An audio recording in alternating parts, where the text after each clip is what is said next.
tardes, amigos y amigas de Buscando a Jesucristo. Bienvenidos a nuestro espacio de lectura donde estamos leyendo y reflexionando, conversando un poco sobre el libro Cartas del Diablo a su sobrino de C.S. Lewis. Como siempre digo, el mismo autor de las Crónicas de Narnia es un autor que les recomiendo ciegamente. Es divina su forma de aterrizarnos un poco más a nuestra cotidianidad, la palabra de Dios. Hoy vamos a comenzar la lectura de la carta 28. Solamente, como les comentaba Iván, solamente vamos a leer dos cartas, la 28 y la 29, porque ya el próximo mes, el próximo tiempo de ayuno, se nos acabó el libro. Y creo que vamos a tocar temas súper importantes y súper cotidianos, más de lo que nosotros quisiéramos pensar, pero es importante reflexionar sobre estos temas y llevarlos a nuestra vida diaria, sobre todo porque estoy seguro que cada uno de nosotros está viviendo diferentes desafíos en este momento, cada uno. Incluso en los tiempos de tranquilidad, en los tiempos de bienestar, donde quizás nosotros pensamos que no estamos pasando ninguna prueba, pues aún en esos momentos nosotros necesitamos estar alerta. Y en este libro, C.S. Lewis nos ayuda a despertar un poco en cuanto a la visión que tiene Satanás para nuestro día a día, nuestro tiempo cotidiano, nuestra vida normal. Les recuerdo para los que se están uniendo por primera vez, para los que están escuchando por primera vez este libro, esta lectura, y para los que quizás nos han acompañado, es importante recordar que C.S. Lewis está escribiendo Cartas del Diablo a su sobrino bajo la mirada de un demonio viejo que está enseñándole a su sobrino, un demonio nuevo, un demonio joven, cómo apartar a un ser humano del camino de Dios. Este hombre, este paciente, como lo llaman los demonios, ha estado superando un montón de pruebas, ha estado sometido a diferentes tentaciones y no han logrado sacarlo del camino de Dios, aunque en varias ocasiones ha estado a punto, ha estado tentado de diversas maneras a abandonar el camino. Y creo que hemos aprendido, espero que hayamos aprendido, que apartarse del camino no es decir yo no voy más a la iglesia, ya yo no creo en esto, desecho la Biblia, desecho todo lo que tenga que ver con Dios o por lo menos con el Dios cristiano y vivo mi vida a la manera loca y mundana. Nos hemos dado cuenta, espero, que también una forma de abandonar el camino es cuando nosotros nos enfriamos o empezamos a hacer las cosas por rutina, lo que llama religiosamente, simplemente por estar, pero se pierde la pasión, se pierde el gusto, se pierde esa relación bonita que se tenía con Dios en un momento, incluso que puede llegar al punto de la tensión, pero el autor nos ha sacudido espero que lo que él llama la falsa espiritualidad. Nos ha cacheteado con esa realidad que nosotros podemos estar viviendo sin darnos cuenta, una falsa espiritualidad, creyendo que todo va bien porque sigo una rutina religiosa. Entonces, vamos a entrarle de lleno ahora sí a la carta número 28. Y le escribe Escrutopo a Orugario. Cuando te dije que no llenases tus cartas de basura acerca de la guerra, quería decir, por supuesto, que no quería oír tus rapsodias más bien infantiles sobre la muerte de los hombres y la destrucción de las ciudades. En la medida en que la guerra afecte realmente el estado espiritual del paciente, naturalmente quiero informes completos. Y en este aspecto parece singularmente obtuso. Así, me cuentas con alegría que hay motivos para esperar intensos ataques aéreos sobre la ciudad donde vive el paciente. Este es un ejemplo atroz de algo acerca de lo que ya me he lamentado. La facilidad con que olvidas la finalidad principal de tu goce inmediato del sufrimiento humano. ¿No sabes que las bombas matan hombres? ¿O no te das cuenta de que la muerte del paciente en este momento es precisamente lo que queremos evitar? Ha escapado de los amigos mundanos con los que intentaste liarle. Se ha enamorado de una mujer muy cristiana y de momento es inmune a tus ataques contra su castidad. Y los diferentes métodos de corromper su vida espiritual que hemos probado hasta ahora no han tenido éxito. En este momento, cuando todo el impacto de la guerra se acerca y sus esperanzas mundanas ocupan un lugar proporcionalmente inferior en su mente, llena de su trabajo de defensa, llena de la chica, obligado a ocuparse de sus vecinos más que nunca lo había hecho y gustándole más de lo que esperaba. Fuera de sí mismo, como dicen los humanos, y aumentando cada día su dependencia consciente del enemigo, es casi seguro que le perderemos si muere esta noche. Esto es tan evidente que me da vergüenza escribirlo. Me pregunto a veces si no se les mantendrá a los diablos jóvenes durante demasiado tiempo seguido en misiones de tentación, si no corren algún peligro de resultar infectados por los sentimientos y valores de los humanos entre los que trabajan. Ellos, por supuesto, tienden a considerar la muerte como el mal máximo y la supervivencia como el bien supremo. Pero esto es porque les hemos educado para que pensaran así. No nos dejemos contagiar por nuestra propia propaganda. Ya sé que parece extraño que tu objetivo primordial por el momento sea precisamente aquello por lo que rezan la novia y la madre del paciente, es decir, su seguridad física. Pero así es. Deberías estar cuidándole como la niña de tus ojos. Si muere ahora, lo pierdes.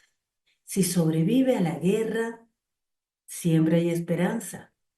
El enemigo le ha protegido de ti durante la primera gran oleada de tentaciones, pero solo con que se le pueda mantener vivo tendrás el tiempo al mismo tiempo como aliado tuyo.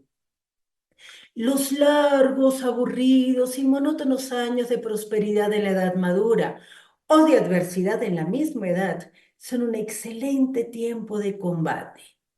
Es tan difícil para estas criaturas perseverar.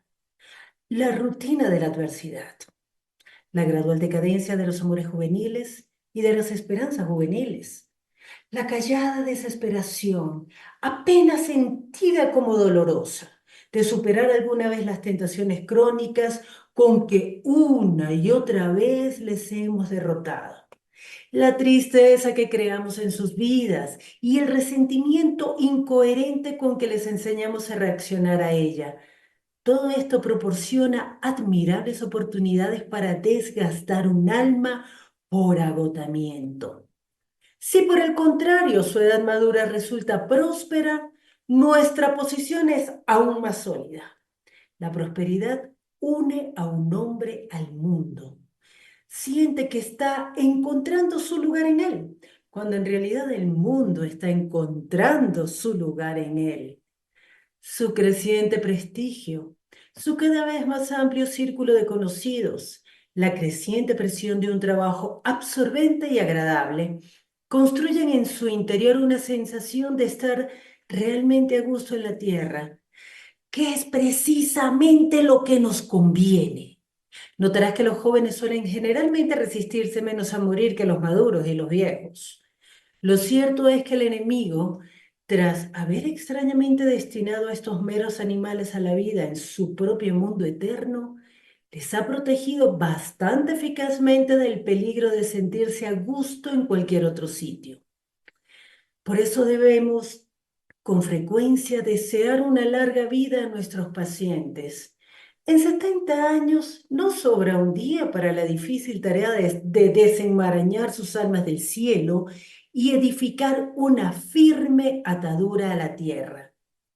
Mientras son jóvenes, siempre les encontramos saliéndose por la tangente. Incluso si nos las arreglamos para mantenerles ignorantes de la religión explícita, los imprevisibles vientos de la fantasía, la música y la poesía, el mero rostro de una muchacha, el canto de un pájaro o la visión de un horizonte siempre están volando por los aires a toda nuestra estructura. No se dedicarán firmemente al progreso mundano, ni a las relaciones prudentes, ni a la política de seguridad ante todo. Su apetito del cielo es tan empedernido que nuestro mejor método en esta etapa para atarles a la tierra es hacerle creer que la tierra puede ser convertida en el cielo en alguna fecha futura por la política o la eugenesia o la ciencia o la psicología o cualquier otra cosa. La verdadera mundanidad es obra del tiempo, ayudado naturalmente por el orgullo porque les enseñamos a describir la muerte que avanza, arrastrándose como buen sentido o madurez o experiencia. La experiencia, en el peculiar sentido que les enseñamos a darle, es, por cierto, una palabra de gran utilidad. Un filósofo humano casi reveló nuestro secreto cuando dijo que en lo referente a la virtud, la experiencia es la madre de la ilusión. Pero gracias a un cambio de moda y gracias también, por supuesto, al punto de vista histórico, hemos hecho prácticamente inofensivo su libro. Puede calcularse lo inapreciable que es el tiempo para nosotros por el hecho de que el enemigo nos conceda tan poco. La mayor parte de la raza humana muere en la infancia. De los supervivientes, muchos mueren en la juventud. Es obvio que para él el nacimiento humano es importante, sobre todo como forma de hacer posible la muerte humana, y la muerte solo como pórtico a esa otra clase de vida. Se nos permite trabajar únicamente sobre una minoría selecta de la raza, porque lo que los humanos llaman una vida normal es la excepción. Al parecer, él quiere que algunos, pero solo muy pocos de los animales humanos con que está poblando el cielo hayan tenido la experiencia de resistirnos a lo largo de una vida terrenal de 60 o 70 años. Bueno, esa es nuestra oportunidad. Cuanto menor sea, mejor hemos de aprovecharla. Hagas lo que hagas, mantenga a tu paciente tan a salvo como te sea posible. Tu cariñoso tío, Scrutop. Muy bien, vamos a conversar un poquito acerca de esta carta, recordando necesariamente que todo esto que está narrando C.S. Lewis, o todo esto que le está escribiendo este demonio viejo llamado Scrutopo a su sobrino Orugario, se está desarrollando en el marco de la Segunda Guerra Mundial. El paciente, este hombre a quien quieren sacar del camino de Dios, está en Londres. Y Londres está en plena amenaza de ser bombardeado. Y de esto le está hablando Orugario muy emocionado. Además, como le dice, como le reclama Scrutopo, esas son bobadas que nosotros le metemos en la cabeza a los humanos. ¿Y cómo es posible que ustedes, los demonios jóvenes, se dejen arrastrar por nuestra propia propaganda? Y aquí me parece súper importante entender que hay cosas, hay temores, hay angustias, hay miedos que para nosotros son absolutamente difíciles de enfrentar, dolorosos. El miedo a la muerte yo creo que es el peor de todos, sea cual sea la experiencia que nosotros estemos atravesando. Creo que el miedo a la muerte es de las peores cosas que nosotros enfrentamos, bien sea por una enfermedad, por un accidente, por una amenaza.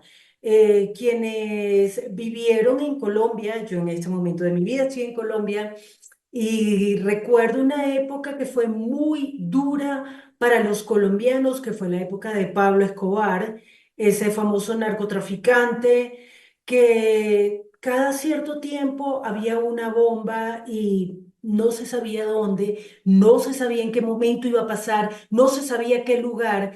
Y ese miedo de estar pasando el día equivocado por el lugar equivocado y terminar muerto porque estalló una bomba, pues eso mantuvo a los colombianos en jaque durante muchísimo tiempo. para nosotros, y creo que ya de manera más general, los que vivimos la pandemia, y lo digo así como si ya hubiese pasado, pero dentro de 50 años a la gente se le va a olvidar.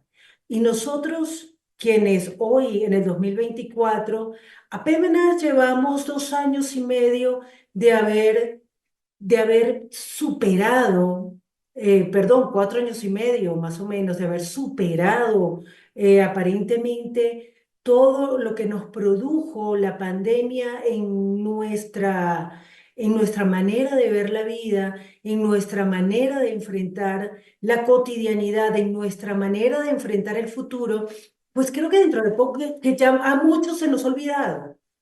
Y me incluyo porque yo pienso que también nosotros llevamos un lastre de las cosas que sentimos y llevamos guardadas allí sin darnos cuenta, pero eso nos llenó de muchos miedos. Hay un montón de gente que sigue sufriendo ahorita las consecuencias psicológicas del miedo, de la angustia, la depresión, la soledad. Hubo gente que perdió familiares por la pandemia, por el COVID-19, y creo que esto es muy importante entender que el miedo a la muerte siempre va a estar allí. Por algo la palabra dice, si no recuerdo mal es de la carta a los hebreos, que Jesús con su muerte venció al que tenía el imperio de la muerte, y liberó a los que estaba, al ser humano que estaba atado, esclavizado al miedo a la muerte. Y precisamente nosotros pensamos, como muy bien lo dice Scrutopo en la carta, que lo peor que puede pasar es morir y lo mejor es la supervivencia. Sin embargo, esta carta es preciosa porque nos revela una realidad que no es agradable pensarla, no es agradable ni siquiera discutirla, y creo que esto es algo que nosotros callamos porque nos duele pensar en nuestra propia muerte o en la muerte de un ser querido. Para una persona que está enferma, una persona que quizá tuvo un accidente, que quizás está en una situación, porque nosotros aquí en Occidente estamos muy tranquilitos, pues no estamos con el riesgo de muerte soplándonos en la nuca, pero pensemos en un momento en nuestros hermanos ucranianos, pensemos un momento en nuestros hermanos de otras naciones que están en constante peligro de muerte, bien sea por una guerra, bien sea por ahorita con la enfermedad, con este nuevo virus, la llamada gripe de mono, y cada vez hay nuevas cosas que para nosotros están muy distantes. Hay guerras, guerras civiles, guerras internas, enfermedades. Cada vez hay más personas con enfermedades como el cáncer, cada vez hay más personas que están en peligro de cometer suicidio, de caer en depresiones. Y quizá nosotros constantemente estamos como la mamá y la novia del paciente, orando por la seguridad de ellos, orando para que no les pase nada. Pero aquí C.S. Lewis nos está revelando algo súper importante. La muerte no es lo peor que nos puede pasar. La muerte puede incluso ser lo mejor que nos puede pasar en un momento determinado. Crutopo le dice a Brugario que si el paciente se muriera esta noche, lo perderían. Y pensemos un momento, de verdad, hoy, en este momento de mi vida, hoy que es 26 de agosto de 2024, si yo me muriera esta noche, Satanás tendría que decir, ¡ah, la perdimos!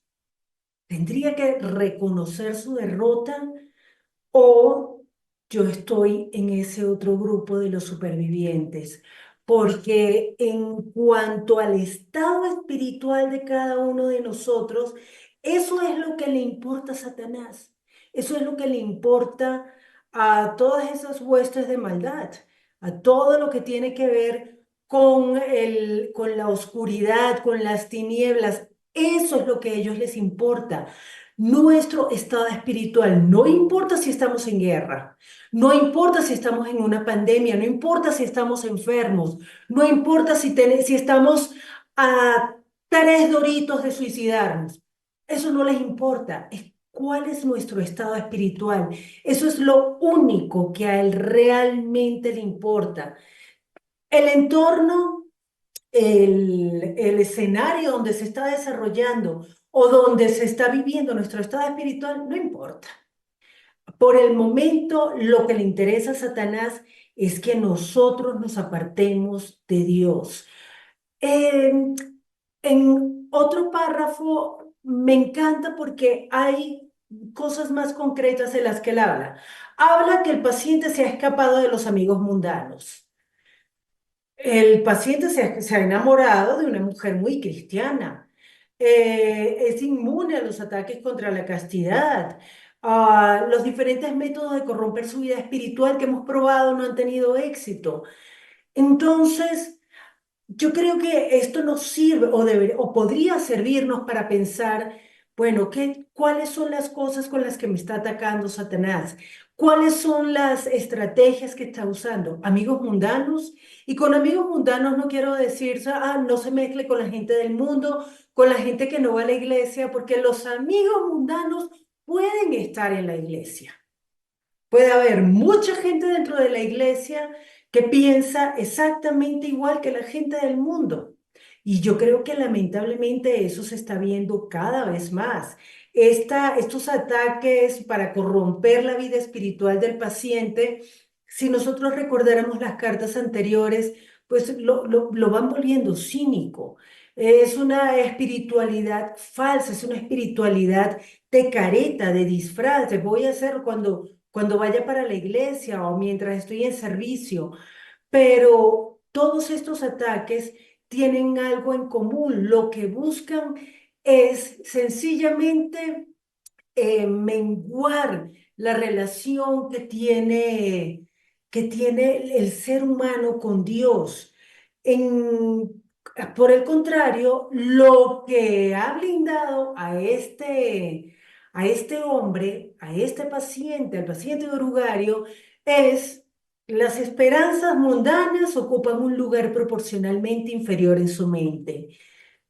Y cuando yo leí esto, tuve que pensar qué lugar ocupan mis preocupaciones mundanas, todas esas cosas, mis esperanzas, todas esas cosas del día a día, todas esas añadiduras, ¿qué lugar ocupan en mi mente, en mi corazón, en mi día a día, en mi agenda? ¿Cuánto tiempo gasto yo en pensar en todo lo que quiero, en todo lo que me gustaría tener, en todos los logros que quiero alcanzar? ¿Cuánto ocupa eso? Porque la realidad es que cuando estamos en peligro de muerte, todo eso pasa a un segundo plano.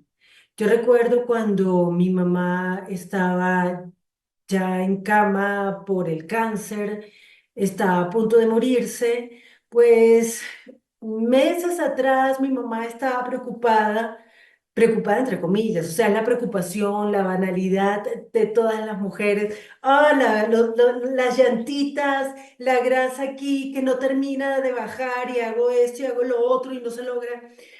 En un momento, mi cuñada y yo, para sacarle una sonrisa a mi mamá, le dijimos, mira, ya estás seca, mira, ya no tienes cauchitos, llantitas, no tienes grasa.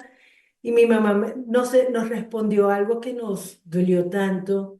A mí no me importaría en este momento tener toda la grasa del mundo en mi cuerpo, pero tener salud.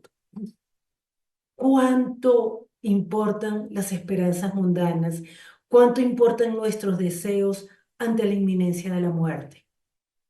Y la realidad es que nosotros todos los días estamos ante la inminencia de la muerte. Por eso Lugario, perdón, Escrutopo termina la carta o hacia el final de la carta le dice que lo que para nosotros es una vida normal, en realidad es lo extraordinario. Ya nosotros deberíamos haber entendido en este punto de nuestras vidas que llegar a esta edad, a la edad que tengamos, eso es un milagro. El milagro de despertarnos todos los días, el milagro de tener en nuestra vida, salud. Eso es algo anormal. Es anormal que nosotros podamos ver, podamos tener todos nuestros sentidos, podamos tener comida en la mesa. Eso es extraordinario. La realidad es la inminencia de la muerte. Y ante la inminencia de la muerte nosotros estamos viviendo como si no pasara absolutamente nada. Vivimos poniendo nuestra esperanza en las cosas mundanas. Pero ante la inminencia, en este caso, del bombardeo, Scrutopo le dice a Urugario que las esperanzas del paciente, las esperanzas mundanas, ocupan un lugar proporcionalmente inferior en su mente.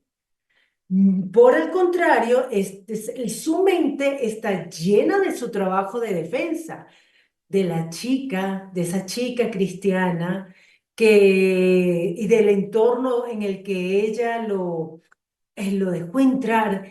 Su mente está obligada a ocuparse de sus vecinos más que nunca lo había hecho. Y resulta que eso terminó gustándole más de lo que esperaba. El paciente está fuera de sí mismo y está aumentando cada día su dependencia consciente del enemigo. O sea, para él el enemigo es Dios. Entonces, esas son formas en que nosotros podemos blindarnos a nosotros mismos ante los ataques de Satanás. Si yo quisiera hoy de verdad ponerme la armadura, como lo dice el apóstol Pablo, quizá una de las primeras cosas que yo tengo que hacer es dejar de pensar en las cosas mundanas, en las cosas de la carne, en las cosas del hoy, del aquí y el ahora, porque yo sé que yo tengo una esperanza eterna y la esperanza eterna debería ser lo que ocupe mi mente y ocupe mi corazón constantemente, sabiendo que no estoy sola y que tengo una misión y mi misión no es solamente pensar en mí.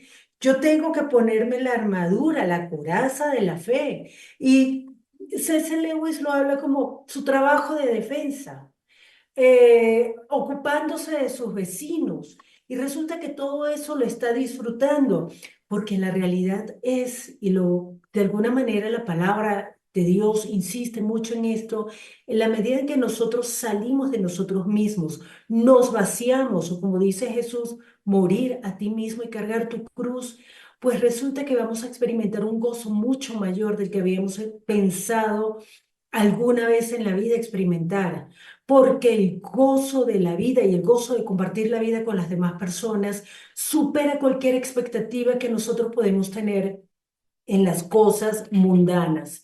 ¿Cuál es el peligro que ve Scrutopo?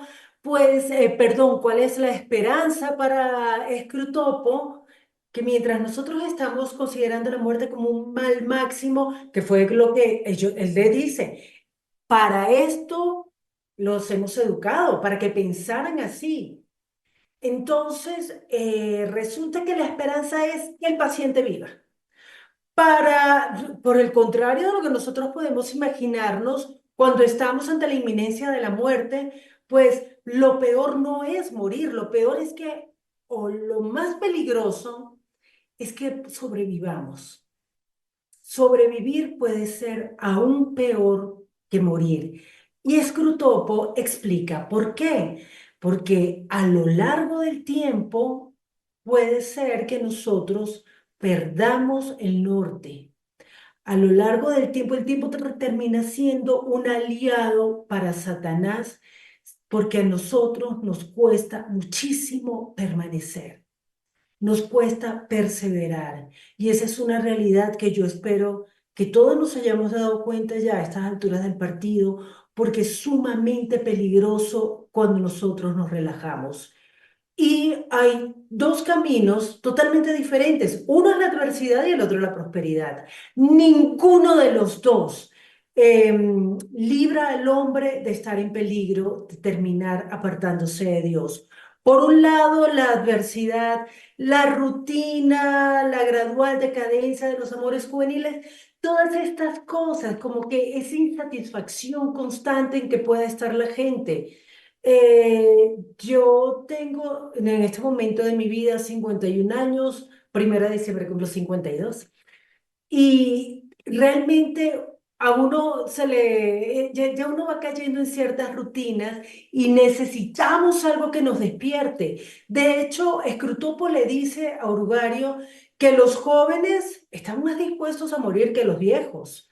Y esto es algo que parece un poco ilógico porque uno esperaría que los viejos ya cansados de la vida, cansados de luchar contra una cosa y otra, no les importara morir. Pero la realidad es que a veces puede ser el contrario, porque cuando uno es joven, pues uno quiere hacer del mundo un lugar mejor y eso puede ser un engaño de Satanás.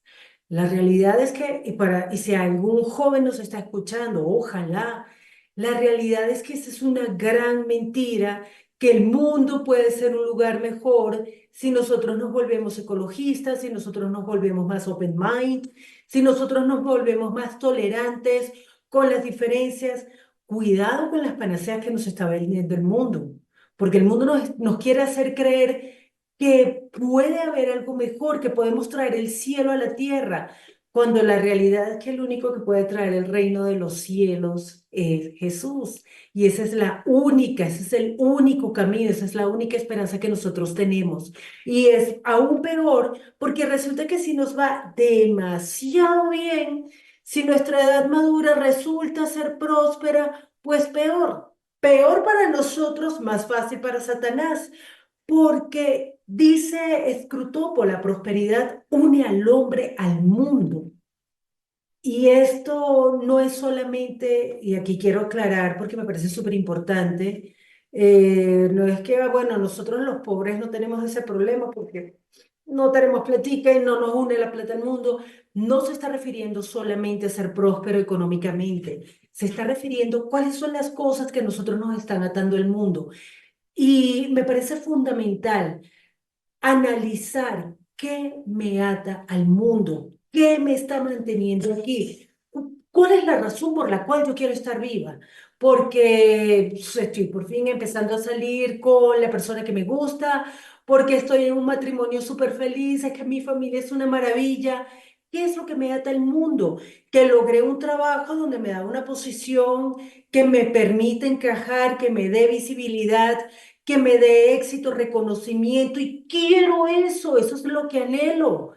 Entonces, ¿qué nos está atando al mundo?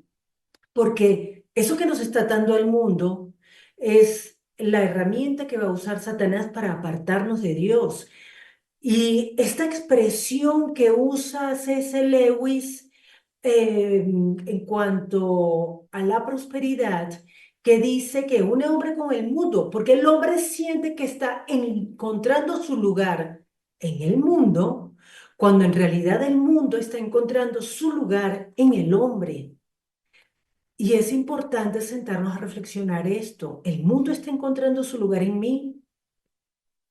Hay algo que a mí me haga sentir lo suficientemente feliz, ubicada, bien colocada, que esté haciendo que el mundo encuentre su lugar en mí. La realidad es que yo creo que todos tenemos alguito que nos está enganchando. Y Pablo lo dijo de una manera mucho más poética. Para mí, vivir es servir a Cristo y morir es ganancia. Y creo que deberíamos pensar si realmente en este momento de nuestras vidas para nosotros morir es ganancia. Para nosotros morir sería ganancia, porque morir implicaría, si hacemos las cosas bien, si hemos estado haciendo las cosas bien, pues reunirnos con nuestro Señor por toda la eternidad. Vivir significaría seguir corriendo el riesgo de desviarnos, pero también seguir sirviendo a Cristo. Entonces, estoy sirviéndolo, estoy sirviendo a la obra de Dios, estoy sirviendo a la obra del reino, porque si lo estoy haciendo, para mí morir va a ser ganancia. Pero si yo no estoy haciendo lo que debo hacer, pues para mí morir va a ser algo doloroso, algo triste y algo que quizá no tenga ningún sentido. Nos va a tocar avanzar. Yo les dije que estas cartas están demasiado buenas, pero tenemos que entrar a la carta número 29. Y escribe Scruton: mi querido Rugario, ahora que es seguro que los humanos alemanes van a bombardear la ciudad de tu paciente y que sus obligaciones le van a mantener en el lugar de máximo peligro, debemos pensar nuestra política. ¿Hemos de tomar por objetivo la cobardía o el valor, con el orgullo consiguiente, o el odio a los animales?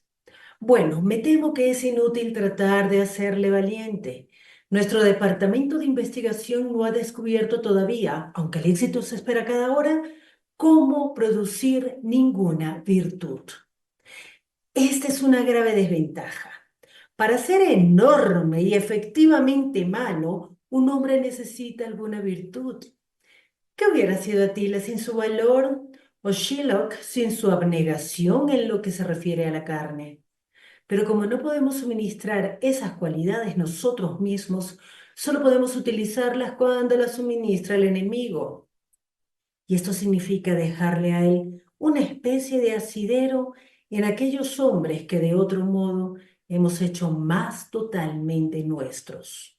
Un arreglo muy insatisfactorio, pero confío en que algún día conseguiremos mejorar. El odio podemos conseguirlo. La tensión de los nervios humanos en el medio del ruido, el peligro y la fatiga les hace propensos a cualquier emoción violenta. Y solo es cuestión de guiar esa susceptibilidad por los conductos adecuados. Si su conciencia se resiste, atúrdele. Déjale decir que siente odio no por él, sino en nombre de las mujeres y los niños, y que a un cristiano le dicen que perdone a sus propios enemigos, no a los de otras personas. En otras palabras, déjale considerárselo bastante identificado con las mujeres y los niños como para sentir odio en su nombre, pero no lo bastante identificado como para considerar a los enemigos de estos como propios y en consecuencia como merecedores de su perdón. Pero es mejor combinar el odio con el miedo. De todos los vicios, solo la cobardía es puramente dolorosa, horrible de anticipar, horrible de sentir, horrible de recordar. El odio tiene sus placeres.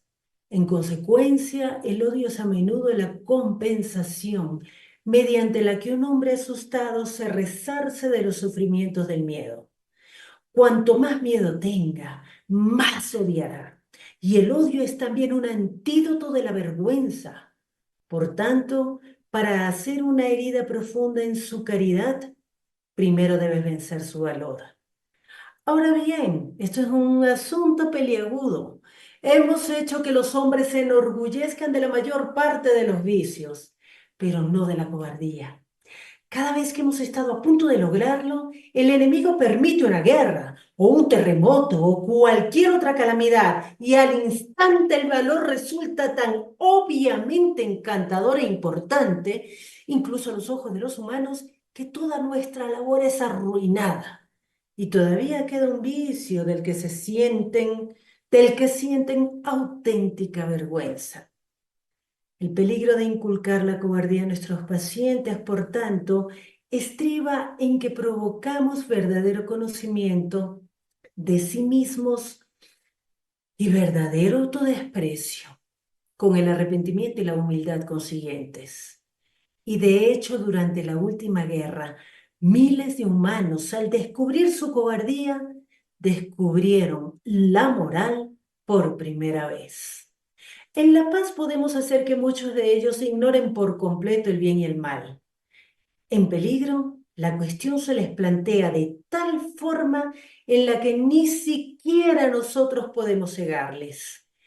Esto supone un cruel dilema para nosotros. Si fomentásemos la justicia y la caridad entre los hombres, le haríamos el juego directamente al enemigo. Pero si les conducimos al comportamiento opuesto, esto produce antes o después, porque Él permite que lo produzca, una guerra o una revolución, Y la ineludible alternativa entre la cobardía y el valor despierta a miles de hombres del letargo moral. Esta es de hecho probablemente una de las razones del enemigo para crear un mundo peligroso. Un mundo en el que las cuestiones morales se plantean a fondo. Él ve también como tú que el valor no es simplemente una de las virtudes, sino la forma de todas las virtudes en su punto de prueba, lo que significa el punto de máxima realidad. Una castidad o una honradez o una piedad que cede ante el peligro será casta u honrada o piadosa solo con condiciones. Pilato fue piadoso hasta que resultó arriesgado. Es posible, por tanto, perder tanto como ganamos haciéndote tu hombre un cobarde. Puede aprender demasiado sobre sí mismo. Siempre existe la posibilidad, claro está, no de clorformizar la vergüenza, sino de agudizarla y provocar la desesperación. Esto sería un gran triunfo. Demostraría que había creído en el perdón de sus otros pecados por el enemigo y que lo había aceptado, solo porque él mismo no sentía completamente su pecaminosidad, que con respecto al único vicio cuya completa profundidad de deshonra comprende, no puede buscar el perdón ni confiar en él. Pero me temo que has dejado avanzar demasiado en la escuela del enemigo y que sabe que la desesperación es un pecado más grave que cualquiera de los que la producen. En cuanto a la técnica real de la tentación a la cobardía, no hace falta decir mucho. Lo fundamental es que las precauciones tienden a aumentar el miedo. Las precauciones públicamente impuestas a tu paciente, sin embargo, pronto se convierten en una cuestión rutinaria y ese efecto desaparece. Lo que debes hacer es mantener dando vueltas por su cabeza, al lado de la intención consciente de cumplir con su deber, la vaga idea de que todo lo que puede hacer o no hacer dentro del marco de su deber, que parece darle un poco más de seguridad, desvía su pensamiento de la simple regla, tengo que permanecer aquí y hacer tal o cual cosa, a una serie de hipótesis imaginarias. Si ocurriese A, aunque espero que no, podría ser B. Y en el peor de los casos, podría ser C. Si no las reconoce como tales, se le pueden inculcar supersticiones. La cuestión es hacer que no deje de tener la sensación de que aparte del enemigo y del valor que el enemigo le infunde, tiene algo más a lo que recurrir. De forma que lo que había de ser una entrega total al deber se vea totalmente minado por pequeñas reservas inconscientes, fabricando una serie de recursos imaginarios para impedir lo peor, puedas provocar a ese nivel de su voluntad del que no es consciente la decisión de que no ocurrirá lo peor. Luego, en el momento de verdadero terror, méteselo en los nervios y en los músculos y puedes conseguir que cometa el acto fatal antes de que sepa qué te propones. Porque recuérdalo, el acto de cobardía es lo único que importa. La emoción del miedo no es en sí un pecado, y aunque disfrutamos de ella, no nos sirve para nada. Tu cariñoso tío es Crutopo. Vamos a conversar algo sobre esta carta, la carta número 29. Aquí ya el paciente está en verdadero peligro, ya se sabe, van a bombardear Londres, entonces el miedo es lógico y lo que está buscando Satanás es qué va a hacer, qué emociones va a motivar sobre el paciente. Es súper importante darle una mirada a esta aseveración que hace C.S. Lewis en La boca de Scrutopo. Satanás no puede crear ninguna virtud, ninguna. Pero sí puede usar nuestras virtudes, las virtudes que Dios nos ha dado a nosotros, en contra de nosotros mismos. Y por eso lo único que ellos sí pueden hacer es utilizar lo que ya existe. Y lo que ya existe existe porque Dios lo creó. Dios nos dio a nosotros virtudes, Dios nos ha dado un carácter, Dios nos ha dado una manera de ser y eso es lo que Satanás va a tratar de explotar o de usar a su favor. Em, la estrategia que van a usar con el paciente de escrotopo es, primero que nada, estimular el odio. Y es muy interesante cómo C.S. Lewis plantea el tema del odio, porque ya este hombre es un cristiano de verdad. Ya él ha resistido todas las tentaciones, toda la falsa piedad, todas las mentiras que han tratado de inculcarle y se ha convertido en un verdadero cristiano, en un hombre que sabe y acepta que debe perdonar a sus enemigos. Pero me parece fascinante cómo de alguna manera C.S. Lewis desnuda el corazón de los creyentes cuando una manipulación de las palabras, esos no son mis enemigos, son los enemigos del otro, por lo tanto sí puedo odiarlos. Entonces, en momentos de crisis, en momentos en que sentimos un desborde de emociones que quizá no queremos enfrentar porque no queremos ver cara a cara nuestra realidad emocional, nuestra realidad en medio de lo que está pasando, de vernos a nosotros mismos, no a los demás, no lo que está pasando afuera, sino lo que está pasando en nuestro corazón. Entonces, yo puedo odiar al enemigo del otro. Hago un juego de palabras de manera que yo puedo, termine haciendo lo que yo quiera. Y esto me hace pensar que efectivamente lo hacemos en la cotidianidad de nuestra vida. Por supuesto, yo no voy a odiar a mis enemigos, pero sí puedo odiar a los que le hacen daño a los niños, a los que le hacen daño a los ancianos, a los que le hacen daño a el grupo que a mí me parezca más vulnerable. Y de esa manera, pues lo que sí puede fomentar Satanás tranquilamente en nosotros y quiere fomentarlo es el odio. Lo que para ellos lo mejor es en medio de la tensión de los nervios humanos, el ruido, el peligro y la fatiga. Eso es importante que nosotros entendamos que nos hace propensos a cualquier emoción violenta. Y lo que quiere Satanás siempre va a ser guiar esa susceptibilidad por los caminos que a él le convengan.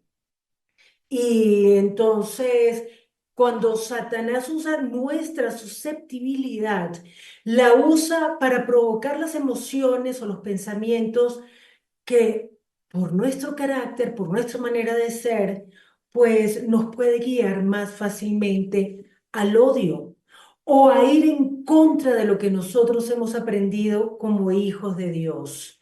Esa combinación de odio con el miedo para ellos es absolutamente fascinante porque el miedo no podemos dejar de sentirlos. Y como termina diciendo la carta, el problema no es el miedo. El problema va a ser lo que las decisiones que nosotros tomemos a partir de ese miedo. Por eso es súper importante que nosotros reconozcamos nuestras emociones, que nosotros no tratemos de ocultarlo. Yo les voy a ser muy franca aquí entre nos, que no salga de aquí, pero para mí, yo estoy totalmente de acuerdo con C.S. Lewis. El tema del miedo a mí me ofende en mí, que reconocerme como una cobarde, eso es algo que prefiero disfrazarlo de odio. Prefiero odiar que reconocerme como una cobarde.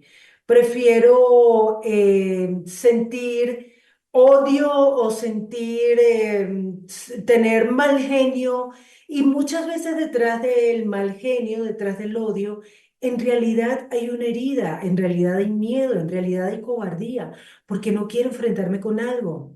Prefiero huir, pero como no voy a huir de frente porque eso me produce vergüenza, entonces empiezo a adornar, a tratar de proteger mi verdadera emoción y termino por no enfrentar lo que realmente está pasando en mí. Por eso me parece fascinante entender esto que está diciendo César Lewis, Dice, de todos los vicios, solo la cobardía es puramente dolorosa. Y quizá para la mayoría de nosotros, para la mayoría de las personas normales digan, no, la cobardía, bueno, sí, uno es cobarde, eso es un instinto de supervivencia, pero la realidad es, ¿la cobardía dónde?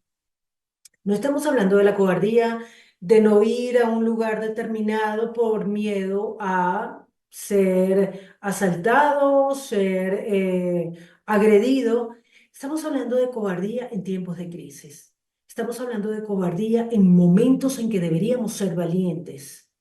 La cobardía de ese querer salvaguardar nuestra propia vida a toda costa y no querer ver lo que está pasando a nuestro alrededor. Y dice C.S. Lewis que la cobardía es horrible de anticipar, horrible de sentir, horrible de recordar, mientras que el odio tiene sus placeres. La cobardía es horrible. ¿En qué momentos nosotros podemos estarnos enfrentando a esa sensación, a esa emoción, a esa posibilidad de ser cobardes? Porque el problema es que cuando nosotros no reconocemos lo que está pasando dentro de nosotros mismos, pues somos más susceptibles de caer en el juego de Satanás. C.S. Lewis dice que cuanto más miedo tenga una persona, más odiará. Y el odio es un antídoto de la vergüenza. Aquí hay un tema importante y es que la cobardía produce vergüenza y la vergüenza per se no es mala. Es algo, yo no sé si alguna vez ustedes han hecho el ejercicio de exponerse a sí mismo su propia vergüenza, de quizás sentarse y empezar a analizar por qué reacciono como reacciono, por qué hago las cosas que hago, qué hay detrás de todo esto y encontrarte cara a cara con la vergüenza. ¿Qué estamos cubriendo? Nosotros estamos cubriendo nuestras vergüenzas constantemente. De hecho, esto es tan real, esto es tan humano, que desde Génesis el ser humano está tratando de hacerse hojitas de higuera para cubrir su desnudez, su vergüenza. Entonces, ¿qué es lo que hay detrás de la vergüenza? La vergüenza puede ser para Satanás algo muy bueno o muy malo. Y va a ser malo en la medida en que la vergüenza nos lleve al arrepentimiento, a mirarnos a nosotros mismos como el desastre que somos, a mirarnos a nosotros mismos con todo ese desprecio de, oiga, no puede ser que usted sea así. Qué cosa tan espantosa. Cuando nosotros nos encontramos cara a cara con ese monstruo, detrás de la cobardía, detrás de la vergüenza, pues allí nosotros podemos permitirle a Dios, podemos reconocer que necesitamos un Salvador, podemos reconocer que necesitamos